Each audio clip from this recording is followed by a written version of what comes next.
चुनाव मेंबरी का लड़ रहे हैं, क्या सोच कर रहे हैं, क्या क्या आपके मुद्दे रहेंगे? चुनाव मेंबरी का असल में मैं नहीं लड़ रहा।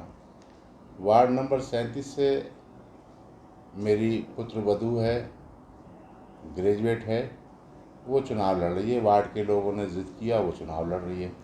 मैं तो उनकी मदद कर रहा हूँ, उनका अधिकार है मुझ पर, तो उनके लिए प्रचार करूँगा। और वार्ड नंबर 20 से मेरी पत्नी उम्मीदवार है, उनकी मुझे मदद करने का है कि मैं मदद करूँगा। मैं 1989 में इस वार्ड नंबर 37 से निर्विरोध निर्वाचित सभासद रहा। 5 साल मेरा काम, मेरा वर्क लोगों ने देख करके दोबारा से डिमांड की। महिला बैकवर्ड सीट होने की वजह से पढ़ी लिखी महिला कोई है नहीं जो चुनाव लड़ रहे हैं। ये गुलबहार को इसी ने मैदान में उतारा। शिक्षित महिला हैं, युवा हैं, अच्छा वर्क करेंगी। और क्योंकि मेरी पुत्र वधू है, मुझे उम्मीद है कि जो मैंने काम किए थे उसी को आगे बढ़ाने का काम वो करेगी। क्या क्या मुद्दे रहेंगे आपके? मुद्दा, सबसे बड़ा मुद्दा है भ्रष्टाचार ख़त्म करना। लोगों के साथ जो छल कपट, गुंडागर्दी, बेईमानी है, इसको ख़त्म करना। विकास, जो सड़कें बनी हैं वो नीचे धंस रही हैं। सफाई के नाम पर फॉर्मेलिटी पूरी होती है, सफाई नहीं हो पाती। बिजली के तार गिरे पड़े हैं। 10-10 हज़ार रुपये के फार्म लोगों के भरवाए गए रोज़गार देने के नाम पर नगर पालिका के, किसी को एक पैसा नहीं मिला।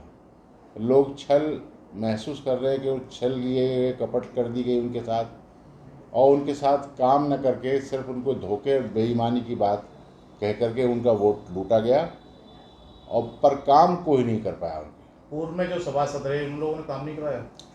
आप देख लें, जनता से मालूम कर लें, काम नहीं कर पाया। जितने मेरे कार्यकाल में ये वार्ड सब परमानेंट कर्मचारी यहाँ सफाई के थे, वो सब हटा दिए गए। उनकी जगह ठेके पर कर्मचारी रखे गए। अब ठेके पर कर्मचारी क्यों रखे गए, उसके पीछे क्या कारण है, जग जाहिर है कि ठेके पे क्यों रखे जाते हैं। कमीशन के लिए, बेईमानी के लिए, भ्रष्टाचारी के लिए। क्यों आपको जनता वोट दे?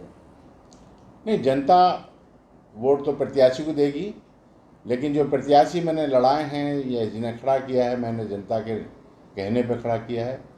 जनता ने मुझ पर जोर दे करके, मैं कोई चुनाव नहीं लड़ा था, 15 साल मैंने कोई चुनाव नहीं लड़ा।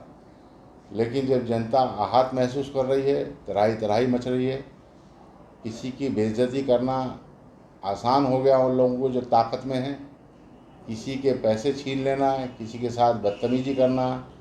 और लोगों ने 2012 में चुनाव में अपने चुनाव जीतने के लिए भी लोगों को कत्ल किया, गोली चलाई गई, उनको मारा गया। ये सब चीज़ें देखते हुए पब्लिक जो है तराही तराही मचा रही है, और उन्होंने ही कहा है कि हमें इसको लड़ाना है गुलबहार को। मैंने खड़ा कर दिया। जब जनता ने डिमांड की है, जनता लड़ा रही है, तो वोट भी जनता ही देगी। मेरे विकास के नाम पे देंगी, भ्रष्टाचार ख़त्म करने के नाम पे देंगी, ये बेईमानी समाप्त करने के नाम पे देंगी। 2 वार्डों से आप जो है इलेक्शन लड़ रहे मैं दोनों वार्डों से सभासद रहा। मेरा काम बोलता है, मेरा काम आप जब वार्डों में जाके देखेंगे, जितने पुराने लोग हैं उन्होंने ही जिद करके मुझे लड़ाया। मैं कोई चुनाव इस समय लड़ाने की स्थिति में नहीं था, लेकिन जब परिवार के लोगों ने लोगों की भावनाओं को देखा, उनकी इच्छा हुई कि हम चुनाव लड़ेंगे, तो मेरा जाहिर सी बात है, मैंने कहा कि ठीक लड़ो, मैं मदद करूँगा। और जनता की खिदमत करते हैं हम, कोई पद के लिए खिदमत नहीं करते। जनता की खिदमत करने का मेरा दायित्व है। मैंने प्यार का रिश्ता बनाया लोगों से, विश्वास का रिश्ता बनाया, बेईमानी भ्रष्टाचारी का रिश्ता मैंने नहीं बनाया। मैं नौजवान युवाओं को शिक्षा देने की ओर अग्रसर हूँ। मैं कई संस्थाएं एजुकेशन की चला रहा हूँ, जिसमें गरीब बच्चे के, ऐसे परिवार जिनके पास फीस देने को नहीं है, उनकी फ़ीस से लेकर के उनकी किताबें तक, उनकी ड्रेस तक, गरीब परिवार की वो बेटियां जो जवान हैं, शादी के लायक हैं और उनके पास धन नहीं है, धन के अभाव में शादी नहीं हो पा रही, मैं उनकी मदद करता हूँ, ऐसे परिवार की, ऐसे लोगों की। तो मेरा उनसे प्यार का रिश्ता है। दोनों हलकों से मैं चुनाव में लड़ा था और मैं जीता था, निर्विरोध हुआ था एक जगह से। और 1989 में 37 से, और 1995 में मैं टंटान मोहल्ले से चुनाव लड़ा था, जहाँ मेरी जाति का एक वोट नहीं था, मेरा खुद का ही वोट नहीं था। लेकिन मेरे नवासी के काम को देखते हुए लोगों ने ज़िद करा, मुझे वहाँ से लड़ाया, और मैं शुक्रगुज़ार हूँ उनका आज भी कि उन्होंने मुझे इतना प्यार दे करके चुनाव लड़ा के मुझे यहाँ से भेजा।